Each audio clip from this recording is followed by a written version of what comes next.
Good evening, everyone. We are here with yet another session. Today, we are here with Dr. Aswathy Praveen. She is a virtuous follower of Naturopathy who trusts in healing with yoga and nature. She is a holder of BNYS degree from Alvas College of Naturopathy and Yogic Sciences. She is currently working as independent consultant and counselor, online and offline mode. She is more focused on lifestyle disorder and have successfully treated various conditions like diabetes, PCOD, obesity, postpartum, weight management, aphasia, and so on. And she is also conducting online sessions every day. So with this small introduction, I welcome you on our platform on your growth. Thank you so much to share time with all of us. Yeah. Thank you, Dr. Bhavet, for introducing.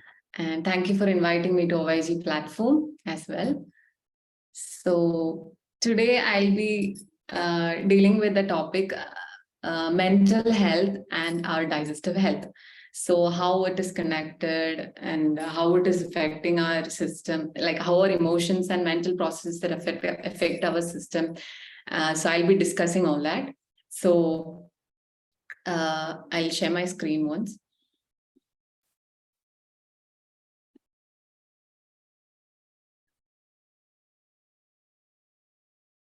So yeah, mental health and digestive health.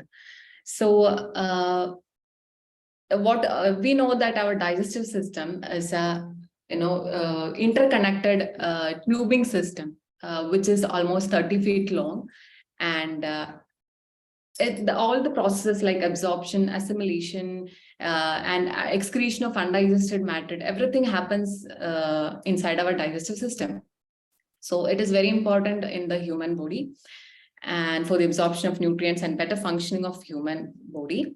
So and all the functions which is happening in the digestive system, it is interconnected. For example, if one part of the intestine, say stomach, if it functions properly, and then it passes on to the intestine where different functions take place, it is always interconnected.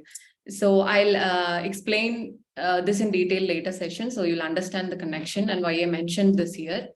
So coming to mind and our body, the mental health as well as our digestive health. So our mind and the body both are an integrated unit. For example, if there is any mental conflicts, it will affect the processes in our digestive system. I'll explain how it is happening. So in olden days, as well as in the modern days, people say that the mind is the mirror of our digestive system. So when I say this, what I meant is the mind as well as the body, both of these are interconnected. So let me focus on the digestive system more. So the processes happening in our digestive system are connected to the autonomic nervous system. So autonomic nervous system is something which is under the control or which is governed by our limbic area of the brain. Okay, so as we all know, the limbic area is the major area where our emotions and mental processes are happening. So this is why it is said that the mind is connected to our digestive system. So for example, and let me put upon a simple example for you all. So when we are hungry, just the thought of the food itself will make us salivate. Okay, that is a simple example which tells us that our emotions and thoughts are connected with the digestive system. And one more example which I can put upon is, we must have observed, or we might have experienced that our mothers or grandmothers, they ask us, what do you like to eat, what you wish to eat, or things like that. So they ask this because when we eat eat what we like, our mind as well as the body will stimulates the secretion of digestive juices. So even before we eat, there will be the processes actually start happening inside our body, which we are not aware of. So that is why people say eat what you like, and why our mothers and all with love they ask us and they cook. So this is the simple example which has more logic, and this is the same reason why we are not supposed to force kids to eat what they don't like, because there will not be better digestion what is happening, and that will not do good for their body, because if you don't like the food, there will not be proper digestion, and what is happening will be completely mechanical inside our body. So there will not be better absorption for the body. So that is the simple ways in which I can explain how the mind and body is linked. And now coming to the digestion and mind, the process. For example, let me tell you how our mental conflicts, affects our digestive processes. So let me put upon an example of a research done on exam-going students. So when this research was done on exam-going students, obviously they'll be under stress, and it was observed that there was increased secretion of hydrochloric acid, in their stomach. So that was the result which was observed. So this says that our inability to deal with the stressful conditions in life, or inability to cope up with the situations which life throws at us, this will have a direct effect on our digestion as well as our metabolism. So even other emotions, like this is an example of stress, mainly emotions like stress, jealousy, anger, all these are connected with sympathetic nervous system that will fatigue the sympathetic nerves, and it will lead to acidity, indigestion, as well as diarrhea. Whereas few other emotions like possessiveness, pain, anger, frustration, worry, all these emotions are more of parasympathetic dominance, and this will lead to constipation and other related issues in our digestive system. So this, you might have easily observed these changes. And when we are in a stressful condition for chronic period of time, like for prolonged period of time, this will have a more deeper effect in our digestive system. As I have mentioned in the first part, our digestive system functioning should be in a proper, smooth, synchronized way. It should be happening in that way. So if there is stressful condition for prolonged period of time, what is happening is one part of the digestive system will lose its connectivity, or it will work independently by not considering the other part. For example, in simple terms, when we are stressful, our stomach might secrete more acidic or more hydrochloric acid, whereas our intestine might secrete less acids, less digestive hormones, which intestine usually secrete. So this will eventually lead to, as we all know, if there is more quantity of something and less quantity of something for the same process happening, it will affect our digestion, and this will lead to indigestion, dyspepsia, and other related digestive issues. So this is how chronic stress can affect our digestive system. And when I say mental health as well as our digestive health, so this is how stress affects our digestive system, and our stomach will not be happy. And one more thing, when I say about emotional as well as mental, mental as well as digestive health, you might have simply observed that when we have any digestive issues or any indigestion or any related issues, we will tend to get easily irritated, and it is vice versa. When we are easily irritated, we usually tend to get digestive issues. For example, simple example is, which I can explain to you, is when a person is more stressed, either the person will not eat at all, they'll have less appetite, or the person will overeat. There will be overindulgence. So when I explain, if I have to explain the overindulgence part, or when the person eats more, it will be in two ways. Either the person will eat more food, or the person will eat the food very fast. So when the person eats very fast, when he's under a stressful condition, what is happening is the person will not chew his food properly. So it is one of the basic naturopathy principles that we have to follow is eat your liquid and drink your solid. So that is what we are said to do. It is for better digestion of our food particles. And when when the person is stressed, he will not be able to chew the food properly. Like he'll eat fast. That is how it reacts.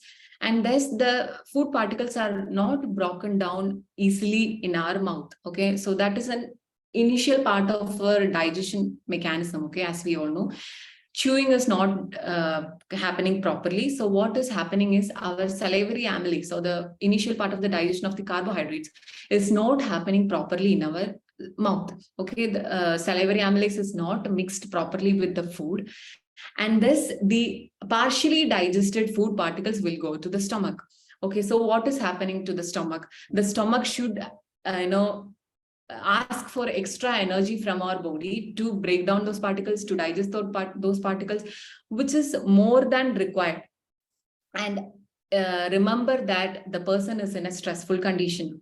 Already he needs more energy for handling his emotional as well as mental conflicts, as well as now his body demands, or his tummy demands more energy for the digestion. So what is happening in the system is a total imbalance. Okay, this will lead to indigestion or dyspepsia and other related issues. So that is how eating too quickly when for a stressed person works. And coming to the other part, when there is overindulgence in terms of eating more food, the person either eats more than the required quantity, or he eats without proper limit. Okay, so when the person is eating too much, the stomach, there will not be proper churning movement in the stomach. Okay, so when I say this, for an example, you can consider two sacks which have you can just imagine holding two sacks. So some person have told you to mix, there is rice and dal in both the sacks. Okay, so one sack is completely filled and tied tightly, whereas the other sack is 3/4 partially or 3/4 filled, and it is tight, packed completely. And one person asks you to mix the contents inside the sack. Okay, it is rice and dal. It is just an example. For example, to he has to prepare khichdi or something. Just imagine like that. So which of the sack will you be able to mix properly? Okay, it is obvious that which is completely filled and tied tightly, you will not be able to mix the contents inside the sack properly. Whereas you will be able to mix the contents in the sack where there is a bit of empty space. Okay, this is simple example in which you can understand how much you should eat. Okay, in naturopathy, we always say that you are not supposed to completely fill the stomach with the food alone. Okay, you have to give some space for water. You have to give leave some space empty for proper churning movement in the stomach. So this is an example of that. So when the person is stressed, he will overeat and he'll fill his tummy, and there will not be sufficient energy for him, or sufficient churning movement as well happening inside the stomach. There is no sufficient mixing of food with the digestive juices, and this will eventually lead to other digestive issues. The person will not be able to digest the food properly, and usually this person will feel lethargic and lazy. Obviously, normal human beings itself, when they eat more food, they will feel lethargic. Imagine a stressful person eating this a huge amount of food. What is happening is there will be extra energy requirement for the digestive system. So the decreased oxygen supply and nutrient supply to other parts, including our other body parts, as well as to our brain, is diminished. And it is only doing bad for the person who's under stress. Okay, he'll not be able to cope up with stressful situations as well, and his digestion is also not happening properly. But still, the body will give more energy for the digestion processes, but there will be eventually there will be increased secretion of digestive juices, which is not functioning properly on the food, because there is no proper churning movement what was happening in the stomach. So hence this will all lead to improper digestion. There will be acidity, there will be irritable bowel diseases, and all other digestive conditions which will result upon when a person is overeating in stressful condition. So this is a simple way in which I can explain how stress affects our digestive system. And coming to intake of sugar, okay. So intake of sugar, how it affects our body is, like, I just wanted to mention this because there was many researches done when you on the concept of sugar as well as our digestive system.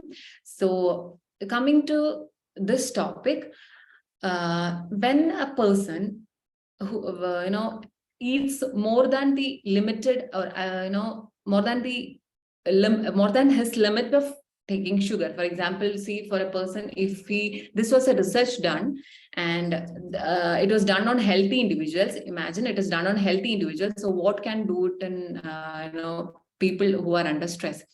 So this healthy individuals were given 40 grams of simplified sugars, or SSB, so-called sugar sweetened beverages, a bottle which almost contains of 375 ml soda, and which had for almost around 40 grams of sugar. When I say sugar, it doesn't only mean drinking soda. It can be white breads, it can be refined carbs, anything what you're taking inside your body as simple sugars can, the result of the study was these effect of these sugar on the individual as days progressed eventually led to increased inflammation in the system, increased cholesterol level in the system, and the persons, they developed obesity after the study.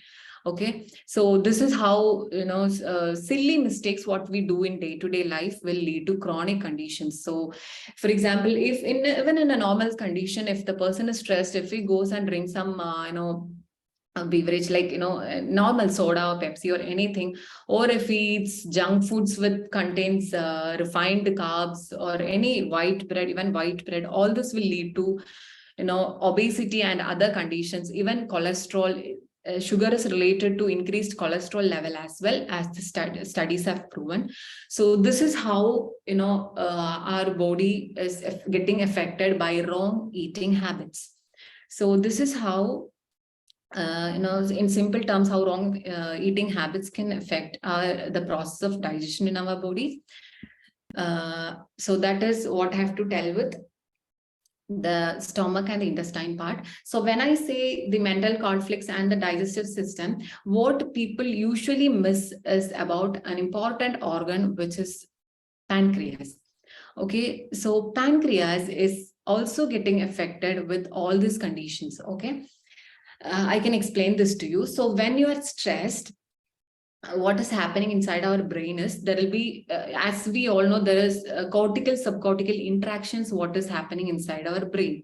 Okay, when we are stressed for more time, these cortical, subcortical interactions are not happening in a harmonious way. Okay, there will be either overflow of impulses, and these impulses will affect will release the stress hormones, as we all know. For example, cortisol, corticosteroids, all the stress hormones are released, and this will affect on the pancreas as well as the duodenal part of the intestine. Okay, these part as well, and it will lead to secretion of hormones like secretin, pancreozymes, and proactive enzymes which are released from the pancreas. There will be more secretion of these hormones, and the function of secretin and all these hormones are to balance the pH and protect the duodenal part of the intestine from acidic pH of the stomach. Okay, so what is happening when you're stressed is all these hormones will be released more, and this will lead to inflammation of the pancreas, and there will be eventually will be leading to pancreatitis.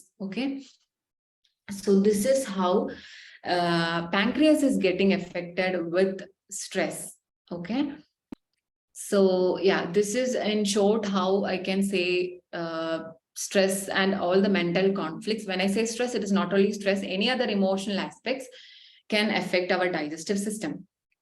Yeah, so that is how the process happens. So coming to the solution, so we are all happy to see the solution part, isn't it? So this all can be reversed, as I firmly believe what comes with the wrong eating habits and wrong lifestyle can be cured with correct lifestyle correct lifestyle as well as the practice of yoga. Okay, when it comes to the solution part, first thing which I have to tell to you is about yoga. As we all know, yoga is the only existing science which acts on the inner bodily mechanisms, okay, and which obviously will lead to a harmonious functioning of the body. Okay, so the person will be able to handle his stressful situations in a more efficient way. So performing yoga regularly will help calming the mind, balancing the emotional disturbances what we come across, and also harmonizes the bodily functions. So this is how yoga affects in our system. So performing yoga, I can tell you few sets of asanas which can have a positive impact on our digestive system. For example, asanas like Ardha Kati Chakrasana, Parivrata Trikonasanas, and in lying down and prone positions, the Sarvangasana, and you can perform Ardha Malsyasana, you can perform Bhujangasana, Shalabhasana, as well as in sitting positions, you can perform Ardha Malsyendrasana, we can perform Gomukhasana. These are few sets of asanas. When I mention these asanas, if you're from non-medical background or if you're from other than a naturopathy profession, kindly make sure that you practice this asanas only with the guidance of a proper naturopathic physician or a genuine yoga trainer. So because all these asanas will have side effects for people who are not healthy. Okay, like I didn't mean side effects, I meant for few people, if they're suffering with any other ailments, for example, if they have undergone a surgery previously, so there might be limitations for him to perform all these sets of asanas. So, or if the person has any disc related issues, the person will not be able to do forward bending easily because it might aggravate. So always you have to take concern that you should be doing yoga under the guidance of a proper naturopathic physician or a trained yoga trainer. Okay, so this is how yoga affects our body. And coming to the next solution is fasting. So fasting, how fasting affects our system. So as we all know, it is Langhanam Paramaushadam. So fasting really is the remedy for all diseases.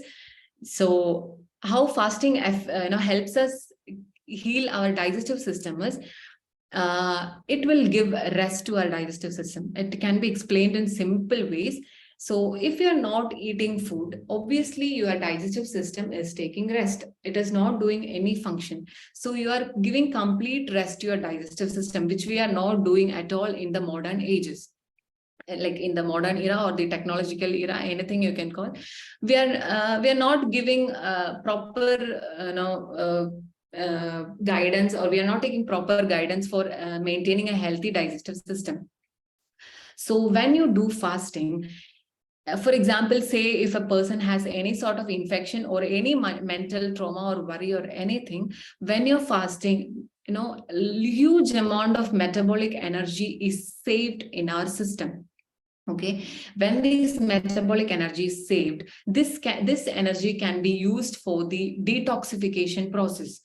Okay, for example, say if a person has having a disease or something, the harmful bacteria have invaded his body, this will trigger our immune system, and the immune system will be functioning in an efficient way to fight these toxins or bad disease causing organisms or bacteria. Okay, so when we are fasting, this amount of metabolic energy we are saving, which is taken for digestion when we eat food, this metabolic energy, what we are saving, is used for the immune system to function in an efficient way to fight against the disease. Okay, this is how you are doing good to the body when you're fasting.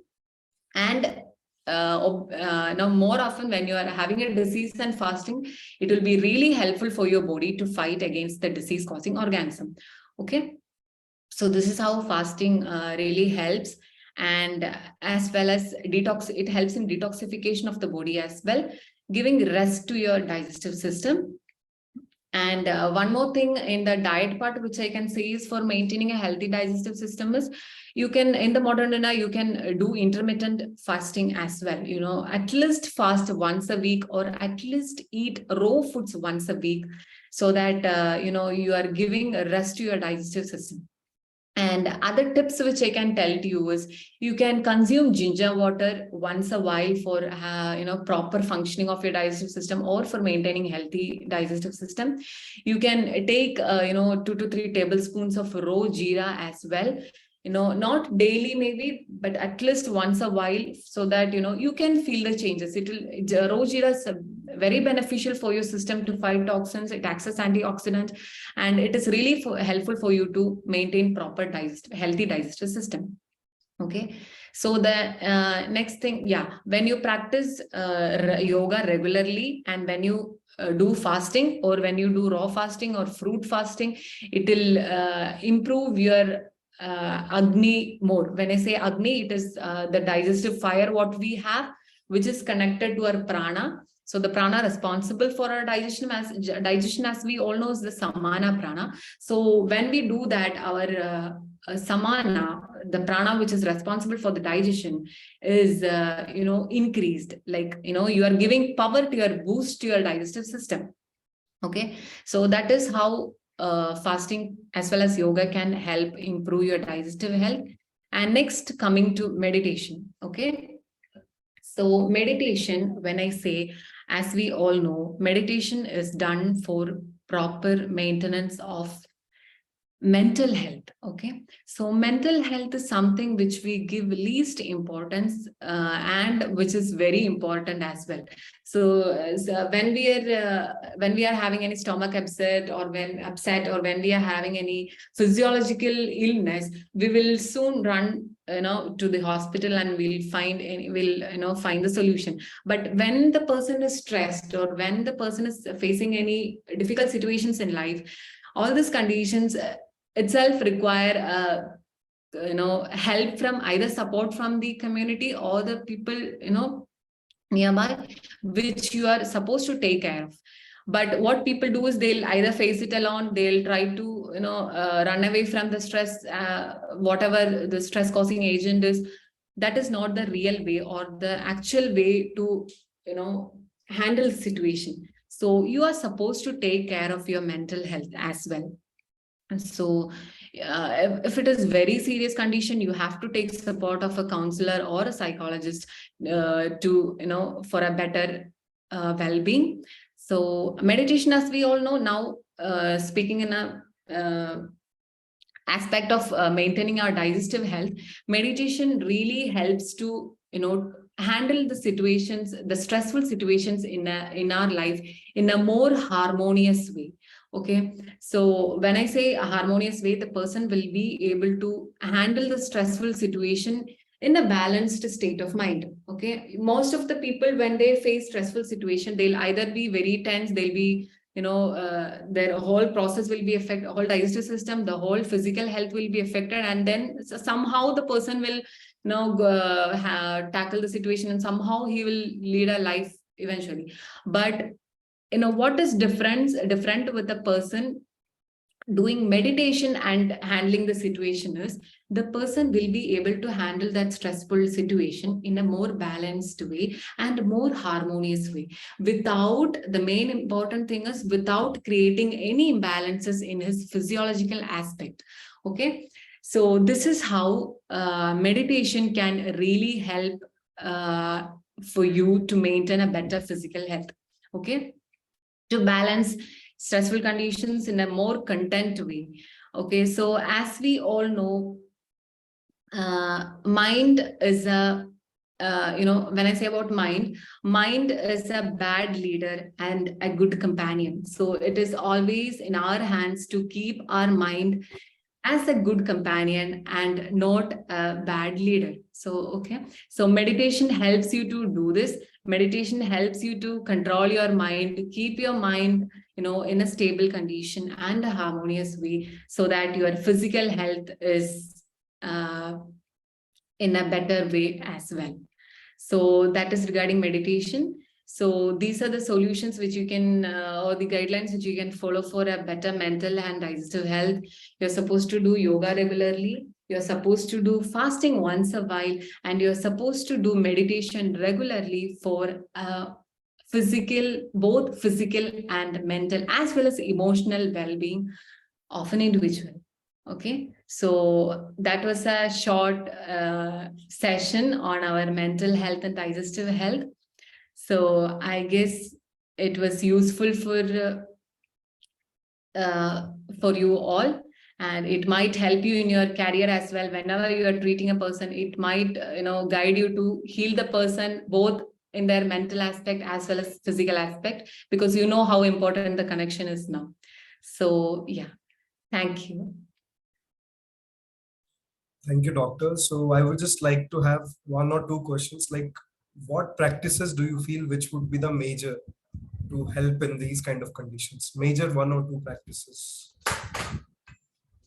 For digestive problems, you're saying? Yeah. Yeah. Main practices, you are meaning in under yoga or under meditation, what are the main things to do, or is it either yoga or meditation? In yoga. In yoga. So yeah, in yoga, you can perform the asanas which are more concentrating on your digestive fire, or when you say chakra system, more concentrating on your Manipura chakras, or asanas which tones our digestive system, which affects our back as well, because the asanas which affect our spinal cord will, as we all know, will affect the nerves which are passing through the spinal cord, which supplies the digestive system. So asanas which focus more, asanas which are more focused on the spinal flexibility of the spine, like stimulating the spinal nerves, and asanas which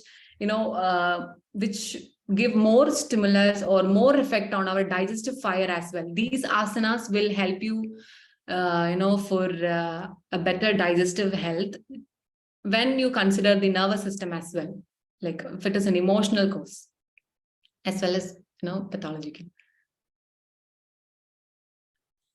So thank you so much for that answer. And my last question would be that how do you think that from the naturopathy perspective, how we can integrate our systems and help an individual from basic, because most of the people cannot go to the hospitals also.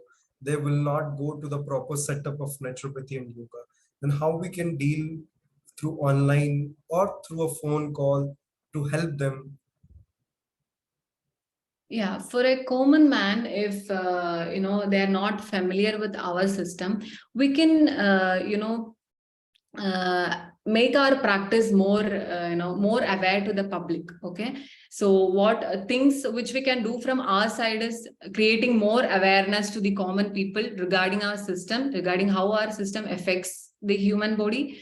And when the person is affected, even if it is through online or offline, you can approach the patient and give him some confidence. So by saying examples of how our system has worked before, and how our system, if you can tell them few scientific in the sense, not research paper as such, but you can put upon few examples of showing persons or people whom have benefited from our system, and you should firstly increase the confidence in that particular person, because the system works only if the person has faith in the system. And then afterwards, in simpler terms, you can either include simple asanas which is good for their digestive health, or you can ask him to, if it is digestive issues, you can ask the person to do fasting. Okay, fasting is very simple to follow, which is very simple to explain, considering his other health aspects as well. If you suggest fasting for him, it would be better for his physical and mental health. And few simple asanas which can be demonstrated, or which can be even on phone call, you can just simply instruct the patient to do few asanas, and other cleansing techniques. If it is very difficult for him to do, we can only stick on to asanas, as well as fasting, which can be done from their home, in a small setup. No need of any other things to buy or any more further requirements and all that. So these can be done in a simple way. So with this, we would like to conclude, and thank you so much to share your information with a scientific background and how we can treat with the approach of naturopathy and yoga and integrate with our mindfulness, because gut brain axis is a very upcoming the upcoming future in the medicine of mental health and for naturopathy and yoga doctors also. So I would like to thank you first of all to come on our platform and share your views on this topic, and we will have future we will have some other topics to discuss with you. Thank you so much. Yeah, sure. Thank you, Dr.